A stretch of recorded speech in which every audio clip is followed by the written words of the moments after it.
গুন্থারকে হারিয়ে world heavyweight champion হয়েছেন CM punk. এছাড়াও রোমান রেন্স তিনি জয় পেয়েছেন ব্রন ব্রেকার এবং ব্রনসন রিডের এগেনস্টে, এবং সেথ রোলিন্স তিনি রিটার্ন করেই মানি ইন দ্য ব্যাংকটি ক্যাশ ইন করে সিএম পাঙ্ককে হারিয়ে দিয়েছেন।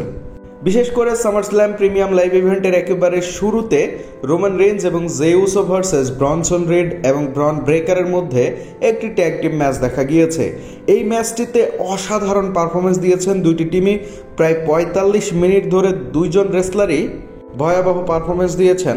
বিশেষ করে রোমান রেঞ্জ, জে উসো, এদের পারফরমেন্স ছিল দেখার মতো। তবে ব্রন ব্রেকার তিনি মাঝে মাঝে খুবই বিধ্বংসী হয়ে উঠছিলেন। তবে যাই হোক, একেবারে এন্ডিং পর্যায়ে গিয়ে ব্রনসন রিডকে পিন করে জয় পেয়েছেন রোমান রেঞ্জ এবং জে উসো।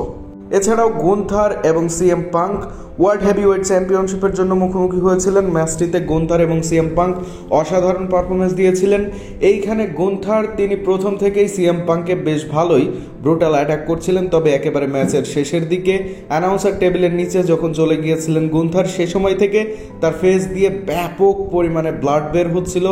তবে সেটারই ফায়দা নিয়ে একের পর এক আঘাত করতে থাকেন গুন্থারকে সিএম পাঙ্ক, এবং সেখানে পরপর দুইটি ফিনিশার লাগিয়ে তিনি ওয়ার্ল্ড হেভিওয়েট চ্যাম্পিয়ন হয়ে যান।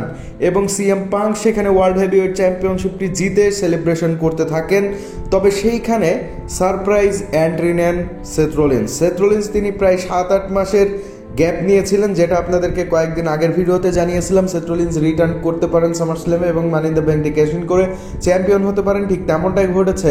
সেথ রোলিন্স রিংয়ের মধ্যে এসেছেন, মানি ইন দ্য ব্যাংকটি ক্যাশ ইন করেছেন, তার ফিনিশার প্রয়োগ করেছেন এবং সেইখানে সিএম পাঙ্ককে হারিয়ে নতুন ওয়ার্ল্ড হেভিওয়েট চ্যাম্পিয়ন হয়েছেন।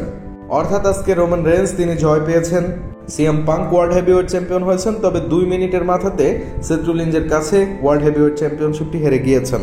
ধন্যবাদ।